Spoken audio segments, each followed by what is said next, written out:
الرحیم الصلاۃ والسلام علیک یا رسول اللہ، الصلاۃ والسلام علیک یا نبی اللہ، الصلاۃ والسلام علیک یا حبیب اللہ، وعلی آلک و اصحابک یا نور اللہ، صلی اللہ تعالی علیہ وسلم۔ باب و فسخ الاجارتی، یہ باب ہے اجارے کے فسخ ہونے کا بیان۔ اب اس کے اندر کئی نہ کئی سبب بیان کیے جائیں گے جن کی وجہ سے اجارہ فسخ ہو جاتا ہے۔ اجارے کے فسخ ہونے کا پہلا سبب یہ بیان کر رہے ہیں کہ معقود علیہ میں عیب پیدا ہو جائے، اور ایسا عیب ہو جائے جس سے نفع کیا ہو جائے، فائدہ اٹھانا کیا ہو، فوت ہو جائے، تو ایسی صورت میں وہ کیا ہو جائے گا، فسخ اجارہ ہوگا۔ جیسے مثلا کسی نے کوئی گھر اجرت پر لیا، اب اس میں عیب پیدا ہو گیا گھر کے اندر، مثلا کیا ہو گیا، اس کے گھر کی جو دیواریں ٹوٹ گئیں، گر گیا، تو اب ایسا ہو گیا کہ وہ رہائش اس میں جو ہو رہی تکلیف دہ ہو رہی ہے، رہائش ہو نہیں سکتی، تو اب ایسی صورت میں مستاجر کو یہ حق ہوگا کہ وہ فسخ کر دے، کیونکہ معقود علیہ کیا ہوتے ہیں، اس کے منافع ہوا کرتے ہیں، اور منافع کیا ہوتے ہیں، شیئن فشیئن کیا ہوتے ہیں، وجود میں آتے ہیں، اور ہر وہ چیز جو کیا ہو اسی طرح ہو تو اس کا ایک جز جو ہوتا ہے وہ ابتدا کے درجے میں ہوا کرتا ہے۔ اب یہ بعض لوگوں نے یہ کہا کہ یار یہ مان لیجئے کل کو ہو گیا، ٹوٹ گیا، تو اس کا ایک جز تو فوت ہو گیا نا۔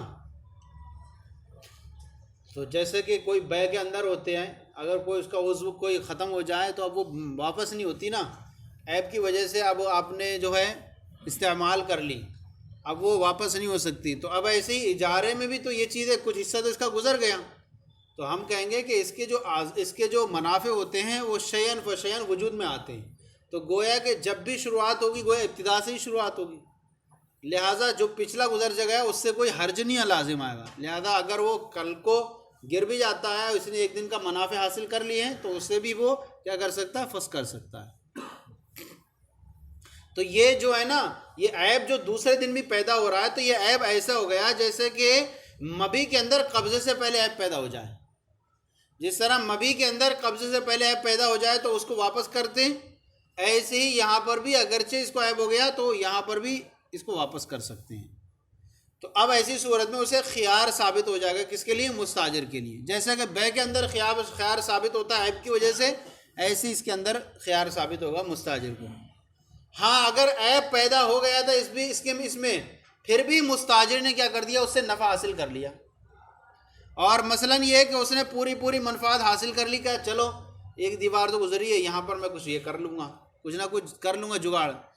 جس کی وجہ سے اس نے مستاجر نے اس سے کیا ہے، فائدہ حاصل کر لیا، تو اب ایسی صورت میں گویا کہ وہ عیب کے ساتھ لینے پر راضی ہو گیا تو اب اس پر جمیع بدل لازم ہو جائے گا۔ جیسے کہ بیع کے اندر اگر کوئی عیب دار مبی لینے پر راضی ہو جائے تو کیا ہوتا ہے، اس کے مقابلے میں جو ہے ثمن میں کمی نہیں کی جاتی، ایسے یہاں پر بھی ثمن میں کمی نہیں کی جائے گی۔ اور اگر مواجر نے خود ایسا کوئی کام کر کے جو عیب کو زائل کر دیا، مثال کے طور پر گھر میں مرمت کرا دی، تو خود مواجر نے جگاڑ کر کے صحیح کر دیا، عیب کو ختم کر دیا، تو اب ایسی صورت میں مستاجر کو کوئی خیار نہیں رہے گا کہ وہ اس کو کیا کرے، فسخ کرے، کیونکہ کیا ہو گیا، اس کا سبب جو تھا وہ سبب خیار زائل ہو گیا۔ سبب خیار کس لیے تھا، عیب کی بنیاد پر تھا، اور عیب اس نے زائل کر دیا۔ وَمَنِ اسْتَأْجَرَ دَارًا فَوَجَدَ فِيهَا عَيْبًا، جس نے کوئی گھر کو اجرت پر لیا اور اس میں کوئی عیب پایا، یضر بالسکنا، جو رہائش کو کیا کرتا ہو، نقصان دہ ہوتا ہو، فَلَهُ الْفَسْخُ، تو اسے فسخ کا حق حاصل ہوگا، لِأَنَّ الْمَعْقُودَ عَلَيْهِ الْمَنَافِعُ، اس لیے کہ معقود علیہ منافع ہوتے ہیں، وَأَنَّهَا تُوجَدُ شَيْئًا فَشَيْئًا، اور منافع جو ہیں شیئن فشیئن کیا ہے، وجود میں آتے ہیں۔ فَكَانَ هَذَا عَيْبًا حَادِثًا قبل سی، تو یہ جو ہے ابتدا کے درجے میں ہے، تو گویا کہ ایسے ہی ہو گیا جیسے کہ قبضے سے پہلے کوئی چیز میں عیب پایا گیا ہو، اور جو قبضے سے پہلے عیب پایا جائے فیوجب الخیار، تو خیار کو ثابت کیا جاتا ہے، تو خیار ثابت ہو جائے گا کما فی البیع، جیسا کہ بیع کے اندر کیا ہوتا ہے، خیار ثابت ہوتا ہے عیب کی وجہ سے۔ اب کہتے ہیں ثم المستاجر اذا استوفى المنفعۃ فقد رضی بالعیب، پھر مستاجر نے جب منفعات کو وصول کر لیا پورا تو وہ راضی ہو گیا، گویا تو کیا ہو گیا، وہ عیب کے ساتھ رضامند ہو گیا، فَيَلْزَمُهُ جَمِيعُ الْبَدَلِ، تو ایسی صورت میں کیا ہوں گے، اس پر جمیع بدل لازم ہوگا، کما فی البیع، جیسا کہ بیع کے اندر ہوتا ہے۔ وَإِنْ فَعَلَ الْمُوَاجِرُ مَا أَزَالَ بِهِ الْعَيْبُ، اور اگر مواجر نے کوئی ایسا کام کر دیا جس سے گھر کے اندر وہ عیب کیا ہو گیا، زائل ہو گیا، فَلَا خِيَارَ لِلْمُسْتَاجِرِ، تو مستاجر کے لیے کوئی اب اختیار نہیں رہے گا، لِزَوَالِ سَبَبِ، کیونکہ اس کا سبب خیار کیا ہو گیا، زائل ہو گیا۔ اب دوسرا مسئلہ یہاں بیان کر رہے ہیں فسخ اجارہ کا، کہ معقود علیہ کلی طور پر فوت ہو جائے۔ دوسرا سبب فسخ اجارہ کا کہ معقود علیہ کلی طور پر فوت ہو جائے۔ مثلا یہ کہ گھر لیا تھا اجارہ پر، گھر پورا کا پورا خراب ہو گیا، یا جو ہے کھیت میں پانی لگانے کا جو راستہ تھا، حق شرب تھا، وہ کیا ہو گیا، پورا منقطع ہو گیا، یا جو ہے چکی لی تھی، اس چکی کا پانی ختم ہو گیا، بند ہو گیا، آ ہی نہیں رہی ہے۔ بور لیا تھا کوئی، انجن لیا تھا، انجن کس نے لیا تھا، پانی لگانے کے لیے لیا تھا، اور پانی نہیں اٹھا رہا ہے، تو اب کہتے ہیں کہ یہاں پر جو ہے پانی ختم ہو گیا، تو اب ایسی صورت میں اجارہ فسخ ہو جائے گا، اس لیے کہ ماخوذ علیہ یہاں پر کیا ہو گیا، پورا فوت ہو چکا ہے، اور وہی کہتے ہیں منافع تھے، اور وہ منافع مخصوصہ ہیں جو قبضے سے پہلے تو ایسے ہی ہو گیا جیسے کہ قبضے سے پہلے مبی کا فوت ہو جانا، مبی جو ہے قبضے سے پہلے فوت ہو جائے تو فسخ ہو جاتی ہے بھائی، اور اسی طرح عبد مستاجر کی موت ہو جائے، کس سے موت ہو جائے، پہلے قبضے سے پہلے عبد مستاجر کسی غلام کو اجرت پر لیا، عبد مستاجر جو تھا اس کو قبضے سے پہلے ہی موت ہو گئی اس کی، تو یہاں پر بھی کیا ہو جائے گا، اجارہ فسخ ہو جائے گا۔ لیکن بعض اصحاب کہتے ہیں کہ یہاں پر اجارہ فسخ نہیں ہوگا، عقد جو ہے آٹومیٹک فسخ نہیں ہوگا، ہاں فسخ کا حق رہے گا، اس لیے کہ منافع یہ اگر ایسے طور پر فوت ہوئے ہیں کہ جن کے پھر سے بحالی کا دوبارہ سے تصور کیا جا سکتا ہے، تو اب ایسی صورت میں کیا کرے، مستاجر تھوڑا انتظار کرے، ہو سکتا ہے کہ وہ دوبارہ سے کیا ہے، لوٹ آئیں۔ مثلا وہ ہے غلام کیا ہو گیا، اس طرح سے ہو گیا جیسے غلام بھاگ گیا بیع کے اندر، تو اب جو ہے قبضے سے پہلے بھاگ گیا تو اس کا بھی انتظار ہے کہ بھائی واپس آ سکتا ہے۔ اور امام محمد فرماتے ہیں کہ اگر موجر نے جو ہے وہ اس کو بنا دیا گھر کو، تو اب مستاجر کو یہ حق نہیں ہوگا کہ وہ کیا ہے قبضے سے روکے، اور آجر کو بھی یہ حق نہیں ہوگا کہ اسے سپرد کرنے سے روکے، یعنی جب تعمیر کر دی گھر کی صحیح طور سے، تو اب مستاجر کو یہ حق نہیں ہوگا کہ قبضہ کرنے سے وہ کیا کرے، وہ روگردانی کرے، اور مواجر کو بھی یہ حق نہیں ہوگا کہ اب جب صحیح ہو گیا تو تسلیم کرنے سے منع کرے۔ تو گویا کہ امام محمد نے جو ہے وہ اس کی صراحت کر دی ہے اس بات پر کہ انہوں نے کہا کہ اجارہ خود فسخ نہیں ہوتا، ہاں لیکن یفسخ، لیکن حق کیا ہے، فسخ کا حق رکھتا ہے، وہ فسخ کر سکتے ہیں خود، کیونکہ اب یہاں کیا ہو گیا، جو برائیاں تھیں، جو خرابیاں تھیں، وہ صحیح ہو گئی ہیں۔ اگر جو ہے کسی نے ماخوذ علیہ کا کوئی جز فوت ہوتا ہے، کسی نے کوئی گھر لیا تھا، گھر کے اندر پانی جو ہے چکی کا پانی بھی آ رہا تھا، تو اگر جو ہے گھر صحیح ہے اور چکی کا پانی ختم ہو گیا، تو کہہ رہے ہیں اگر چکی کا پانی منقطع ہو جائے اور گھر ایسا ہے جس سے جو ہے وہ چکی کے علاوہ فائدہ اٹھایا جا سکتا ہے، تو ایسی صورت میں جو ہے وہ اجارہ فسخ نہیں ہوگا، بلکہ اس پر اجرت اسی حساب سے ہوگی جتنے حساب سے وہ فائدہ اٹھا رہا ہے، اور جو چکی کا پانی نہیں مل رہا ہے اس کے حساب سے کیا ہو جائے گی، وہ اجرت کم ہو جائے گی۔ وَإِذَا خَرَبَتِ الدَّارُ أَوْ انْقَطَعَ شِرْبَ الزَّيْعَةِ أَوْ انْقَطَعَ الْمَاءُ عَنِ الرِّحَاءِ، اور جب کیا ہے چکی پان جو ہے گھر خراب ہو جائے، یا جو ہے کھیت کو سراب کرنے کا جو ہے وہ حق شرب کیا منقطع ہو جائے، یا چکی کا جو ہے پانی ختم ہو جائے، بند ہو جائے، ان فسخت الاجارہ، تو اجارہ فسخ ہو جائے گا، لأن المعقود علیہ قد فات، اس لیے کہ معقود علیہ جو کہ منافع مخصوصہ ہیں وہ قبضے سے پہلے فوت ہو چکے ہیں، فشابہ فوت المبی قبل القبضی، تو یہ قبضے سے پہلے مبی پہ فوت ہونے کے مشابہ ہو گیا، تو ایسی صورت میں بیع فسخ ہو جاتی ہے، اور وہ موت العبد المستاجر، اور عبد مستاجر کی موت کے مشابہ ہو گیا کہ عبد مستاجر کیا ہے موت ہو جائے اس کی قبضے سے پہلے، تو وہاں پر بھی کیا ہو جاتا ہے، اجارہ فسخ ہو جاتا ہے۔ وَمِنْ أَصْحَابِنَا مَنْ قَالَ إِنَّ الْعَقْدَ لَا يَنْفَسِخُ، اور ہمارے بعض اصحاب حنفیہ فرماتے ہیں، جیسے کیا فرماتے ہیں کہ یہ عقد جو ہے یہ خود فسخ نہیں ہوگا،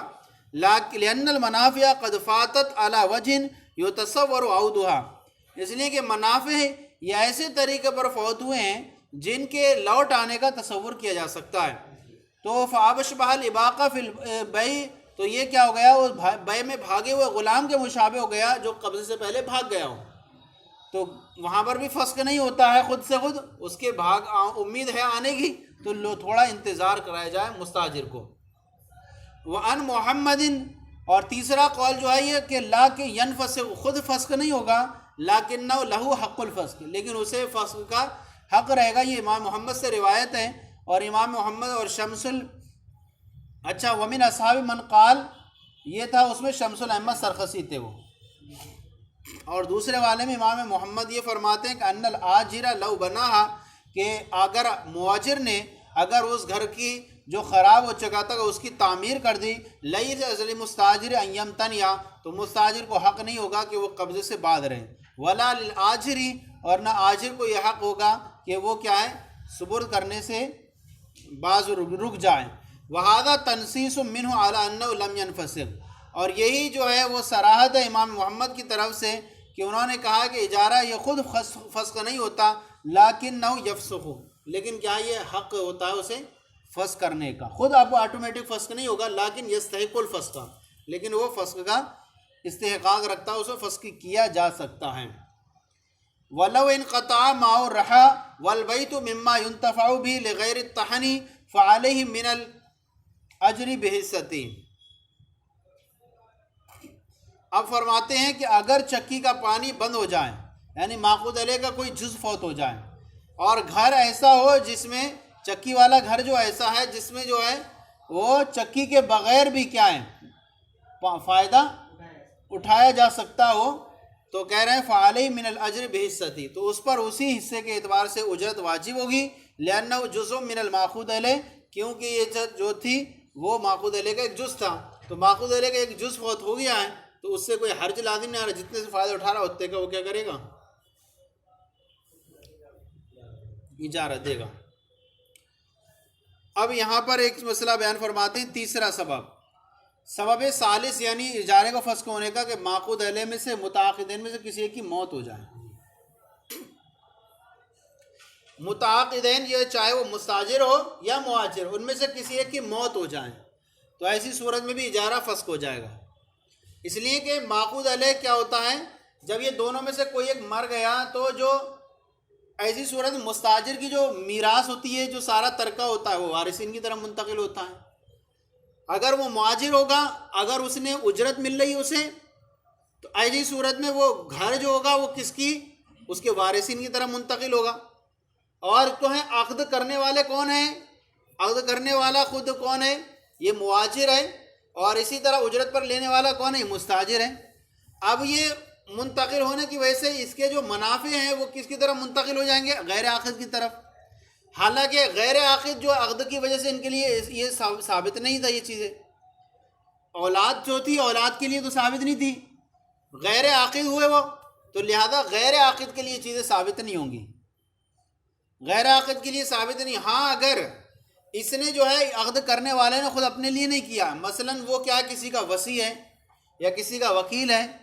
یا کسی کا جو ہے متولی ہے وقف کا، وہ کسی دوسرے کے لیے کر رہا ہے، اور ایسی صورت میں اس کا انتقال ہو گیا وکیل کا یا وصی کا، اب ایسی صورت میں ان کے مرنے سے جو ہے اجارہ فسخ نہیں ہوگا، کیونکہ یہاں جو ہے یہ غیر عاقد، اب کہ غیر عاقد کو دینا نہیں پایا جائے گا، کیونکہ یہ ابھی منتقل ہوگی وہ اصل عاقدی کی طرف منتقل ہوگا، اور یہ جو وصی تھا یہ بیچ میں ترجمان تھا، اور ترجمان کے مرنے سے جو ہے عقد فوت نہیں ہوتا ہے، گویا کہ اصل عاقد نہیں مرا ہے، غیر عاقد مرا ہے، تو غیر عاقد کے مرنے سے جو ہے اصل عقد فوت نہیں ہوگا۔ وَإِذَا مَاتَ أَحَدُ الْمُتَعَاقِدَيْنِ، اور جب متعاقدین میں سے کوئی ایک مر جائے، وَحَقَدْ عَقَدَ الْإِجَارَةُ لِنَفْسِهِ، عقد الإجارة لنفسه، حالانکہ اس نے جو ہے اجارے کو منعقد کیا تھا خود اپنی ذات کے لیے، اور وہ کسی کا وکیل نہیں تھا نہ وصی تھا، ان فسخت الإجارہ، تو اس کے مرنے سے کیا ہو جائے گا، اجارہ فسخ ہو جائے گا۔ لأنه لو بقي العقد تصير المنفعة مملوكة له او الأجرة المملوكة له لغیر العاقد، اس لیے کہ اگر یہ عقد کو باقی رکھا جائے، عقد کو باقی رکھا جائے جو کہ جو منفعت بن جاتا ہے، ایسی منفعت مملوکۃ له جو اس کی مملوک ہو جاتی ہے، کس کی؟ عقد کی وجہ سے، جبکہ مستاجر مرتا ہے، یہ معقود ہے، یعنی اس لیے کہ اگر اس عقد کو باقی رکھا جائے جو کہ منفعت مملوکہ کس کے لیے ہوتی ہے؟ اس عقد کی وجہ سے اس کے لیے ہوتی ہے، ہذا اذا مستاجر مات المستاجر، یہ اس صورت میں جب کہ مستاجر مرے، تو مستاجر مرتا ہے تو اس کی منفعت مملوکہ اٹھاتا ہے، اول اجرت المملوکہ، یا جو ہے معقود بھی اجرت مملوکہ ہو، یا ایسی اجرت ہو جس کا مالک بنتا ہو وہ عقد کی وجہ سے کون ہوتا ہے؟ یہ اس صورت میں جب کہ مواجر مرے، تو اجرت کسے ملے گی؟ اجرت مواجر کو ملے گی، اور منفعت کس کو ملے گی؟ مستاجر کو۔ تو پہلی سے مثال کہیں گے کہ جب مستاجر مرے تو منفعت مملوکہ اس کے لیے ہوتی ہے، اور مواجر مرے تو اجرت مملوکہ کس کے لیے ہوتی ہے؟ مواجر کے لیے ہوتی ہے۔ اب کہتے ہیں اس لیے اگر اس کو باقی رکھا جائے تو تصیر منفعت المملوکۃ له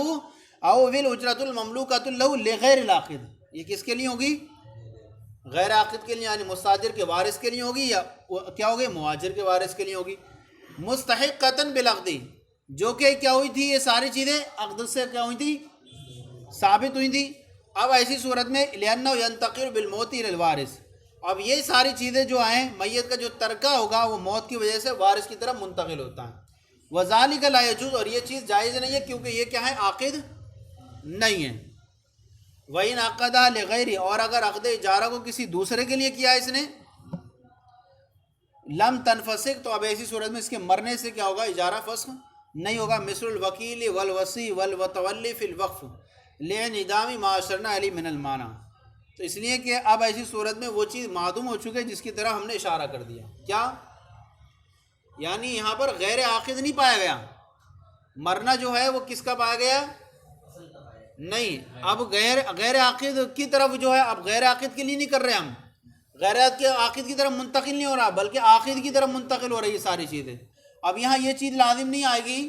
کہ جو عقد سے ثابت ہو رہی تھی کسی اور کے لیے، اور اب مرنے کے بعد کسی اور کے لیے مل رہی ہے، بلکہ عقد سے جس کے لیے ثابت ہوئی تھی اسی کی طرف منتقل بھی ہے، اور یہ جو مرا ہے یہ تو ترجمان مرا ہے، تو یہاں وہ چیز لازم نہیں آئے گی کیونکہ وہ معدوم ہے جس کی طرف ہم نے اشارہ کیا کہ یہاں کے غیر عاقد کے لیے کرنا لازم نہیں آئے گا یہاں پر، بلکہ عاقد ہی کے لیے کرنا تھا، اور مرا کون ہے؟ غیر عاقد مرا ہے۔ اب چوتھا سبب ہے خیار کو فسخ کرنے کا، فسخ کا خیار رہتا ہے مواجر کے لیے اور مستاجر کے لیے۔ کہہ رہے ہیں کہ وَيَصِحُ شرط الخیار فی الاجارہ، اور خیار کی شرط لگانا صحیح ہے اجارے کے اندر۔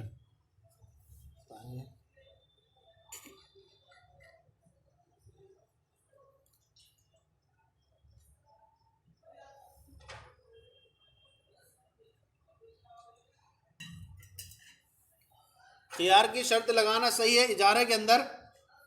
اور امام شافعی فرماتے ہیں یہ شرط لگانا صحیح نہیں ہے،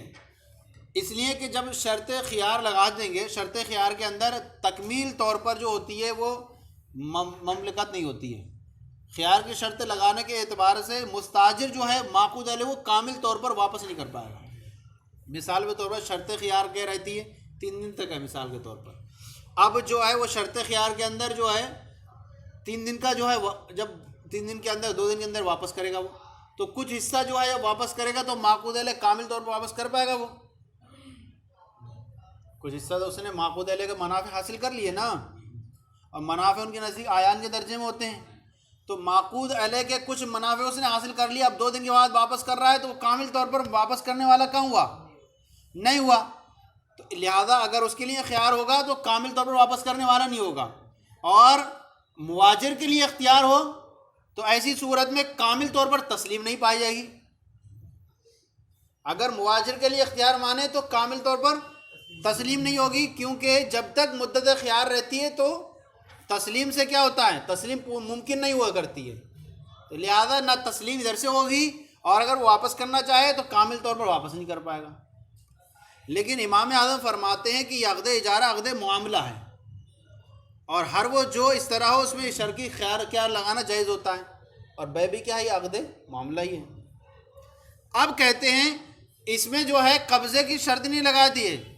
اس میں جو ہے مجلس کے اندر قبضے کی شرط ثابت نہیں ہوتی، ہی نہیں لگائی جاتی، تو اس میں جو ہے خیار کی شرط لگانا بھی جائز ہوگا۔ جیسا کہ بے کے اندر کیا ہوتی ہے، خیار کی شرط لگانا جائز ہوتا ہے، ایسے اس کے اندر، اور جامع کیا ہے، دونوں کے اندر، اجارہ اور بے کے اندر، دونوں کے اندر حاجت کو پورا کرنا۔ اب یہاں امام شافعی نے جو کہا بعض ماخوذ اہل جو ہے فوت ہو جا رہا ہے، اگر واپس کرے تو پورے طور پر نہیں فوت ہوگا، تو ہم کہتے ہیں بعض ماخوذ اہل کا فوت ہو جانا اجارے کے اندر یہ عیب کی رد کرنے کو مانے نہیں ہے۔ اگر کوئی خیار عیب کی وجہ سے بعض ماخوذ اہل فوت ہو گیا، اس کے بعد 2 دن اس نے استعمال کر کے واپس کر رہا ہے، تو کہہ رہے ہیں کہ یہ جو ہے خیار عیب کی طرح خیار عیب کی وجہ سے رد کرنے سے مانے نہیں ہے۔ جب خیار عیب کی وجہ سے رد کرنے سے مانے نہیں ہوتا ہے تو اسی طرح خیار شرط سے بھی مانے نہیں ہوگا۔ خیار عیب کی وجہ سے اگر کوئی واپس کر سکتا ہے تو خیار شرط کی وجہ سے بھی واپس کر سکتا ہے۔ آپ نے جو بے برخلاف بے کا مسئلہ الگ ہے، بے میں یہ ہوتا ہے کہ وہاں پر ماخوذ علیہ کو واپس کرنا ممکن ہوتا ہے پورے طور پر۔ بے کیا ہوتی ہے، مبی ہوتی ہے نا، آیان ہوتی ہے، اگر اس کے اندر کوئی مسئلہ ہو گیا، سمجھ میں نہیں آ رہی ہے، تو ماخوذ علیہ کو پورے طور پر واپس کر سکتے ہیں۔ تو برخلاف بے کے اندر کہ وہاں پر پورے کو پورا واپس کرنا ممکن ہوتا ہے بے کے اندر، نہ کہ اجارے کے اندر۔ تو پورے کی جو کامل ہونے کی جو شرط ہے وہ بے کے اندر لگائی جائے گی، نہ کہ اجارے کے اندر، ہے نا۔ تو بے کی طرح پورے طور پر نہیں ہے، کامل طور پر نہیں ہے۔ بے کے اندر کیا ہوتا ہے، آیان ہوتے ہیں، وہ آیان ہوتے ہیں، تو اگر وہ موجود ہے تو اس کو پورے طور پر واپس کر سکتے ہیں۔ لیکن اجارے کے اندر جو ہوتا ہے کہ منافع اس کے وصول کر لیے، منافع معدوم کے درجے میں ہوتے ہیں۔ اب اس نے واپس حاصل کر لیے، کچھ منافع وصول کر لیے، کچھ اب 2 دن کے بعد اسے پتہ چلا واپس کرنا ہے، تو پورا ماخوذ علیہ اگر سپرد نہ بھی ہو رہا ہے تو اس سے کوئی حرج لازم نہیں آئے گا۔ تو رہا جو ہے بے کے اندر اور اجارے کے اندر فرق یہ ہے کہ بے کے اندر پورے کو پورا واپس کرنا ممکن ہوتا ہے، نہ کہ اجارے کے اندر۔ تو اب جہاں مکلف جو بنایا جائے گا وہ وسعت کی مقدار سے بنایا جائے گا، لہذا جہاں پر پورا واپس کرنا ممکن ہے تو وہاں واپس کرنا مکلف کہیں گے، اور جہاں واپس کرنا ممکن نہیں ہے تو اسی حساب سے جتنا ہے اس کے قبضے میں فی الحال اسی کے حساب سے واپس کرنا ہوگا۔ اسی وجہ سے مستاجر کو قبضہ کرنے پر مجبور کیا جائے گا جب وہ مواجر جو ہے بعض مدت گزرنے کے بعد اسے سپرد کرے۔ مثال کے طور پر 4 دن گزر گئے، گھر لینا تھا، اب وہ کچھ میں کمی آ گئی، اب کہہ رہے ہیں کہ وہاں پر جو ہے مستاجر کو کیا کرے، مجبور کرے کہ آپ لیجیے اسے۔ 4 دن گزر گئے تو 4 دن کا اجارہ نہیں لیں گے، ہم اجرت نہیں لیں گے۔ تو یہاں پر گزرنے کے باوجود بھی ماخوذ علیہ کو گزر جائے کچھ مدت، کیونکہ تسلیم جو ہے یہاں پر پورے طور پر ممکن ہے ہی نہیں، اس کے اندر تسلیم ممکن ہے ہی نہیں پورے طور پر، لہذا ممکن نہیں، جتنی تسلیم ہو اتنے پر اجارہ ہو جائے گا۔ وَيَصِحُ شرط الخیار فی الإجارۃ، اور خیار کی شرط لگانا صحیح اجارے کے اندر۔ وقال الشافعی، اور امام شافعی فرماتے ہیں لا یصح، صحیح نہیں ہے، لأن المستاجر لا يمكن رد الماخوذ علیہ بکمالہ، اس لیے کہ مستاجر کے لیے پورے طور پر ماخوذ علیہ کو واپس کرنا ممکن نہیں ہے۔ لو کان الخیار لو، اگر خیار کیا ہو اس کے لیے ہو، لفوات بازی، کیونکہ بعض ماخوذ علیہ فوت ہو جا رہا ہے، ولو کان للمواجر فلا يمكن التسلیم ايضا على الکمال، اور اگر خیار مواجر کے لیے ہو تو ایسی صورت میں تسلیم بھی جو ہے کامل طور پر ممکن نہیں ہوگی۔ وَكُلُّ ذَلِكَ يَمْنَعُ الْخِيَارَ، اور ہر وہ چیز جو اس طرح سے ہو وہ کیا ہوتی ہے، خیار کو روکتی ہے، خیار کو مانع ہوتی ہے۔ امام اعظم فرماتے ہیں انه عقد المعاملہ لا يستحق القبض فی المجلس، امام اعظم فرماتے ہیں یہ عقد معاملہ ہے جس میں مجلس کے اندر قبضہ جو ہے ثابت پورے طور پر کیا ہو، ضروری نہیں ہوتا ہے۔ فجاز اختیارات الخیار فی، تو اب ایسی صورت میں اس میں جو ہے خیار کی شرط لگانا جائز ہوگا، جیسے کہ بے کے اندر خیار کی شرط لگانا جائز ہوتا ہے تو یہاں پر بھی جائز ہوگا۔ والجامع بینہ دفع الحاجت، اور اجارہ اور بے کے اندر جو جامع ہے وہ کیا ہے، حاجت کو پورا کرنا۔ وفواتی بعض الماخوذ علیہ، ہاں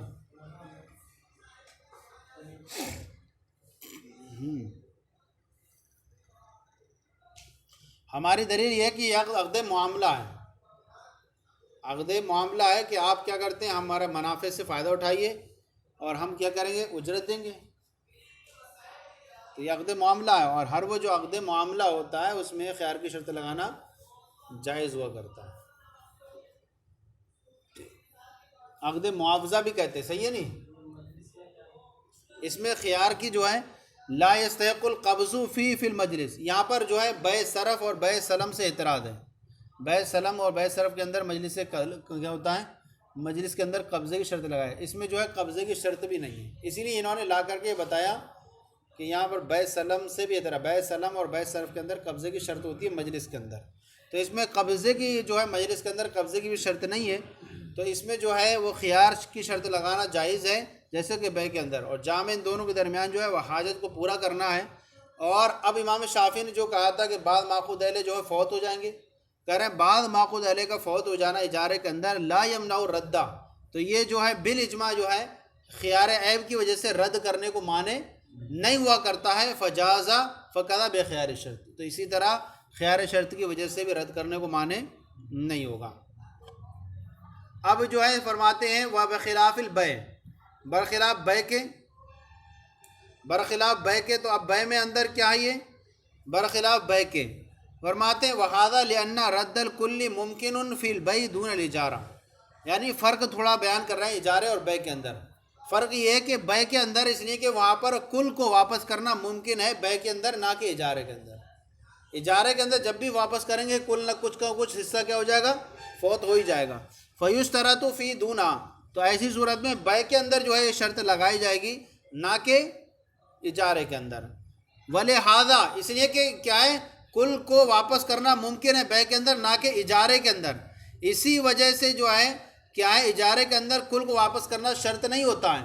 اسی وجہ سے کل کو یا سپرد کرنا بھی جو ہے شرط نہیں ہوتا ہے، اسی وجہ سے جو ہے مجبور کیا جائے گا مستاجر کو قبضے پر اذا سلم الواجر بعد مضی بعد المدت، کہ جب مواجر جو ہے مدت کچھ گزرنے کے بعد اگر اس کو سپرد کرے، جب مدت کچھ گزرنے کے بعد اس کو سپرد کرے تو وہاں پر بھی جو ہے اسے مجبور کر سکتے ہیں اس پر لینے پر، کیونکہ یہاں پر ہم نے بیان کیا ہے کہ اجارے کے اندر جو ہے وہ ماخوذ اہل کو پورے طور پر جو ہے سپرد کرنا کیا ہے؟ شرط ہے ہی نہیں، جتنا بھی آپ سپرد کر دیتے ہیں اسی حساب سے پھر اجارہ ثابت ہو جائے گا۔ چلیں صلو علی الحبیب صلی اللہ علیہ وسلم۔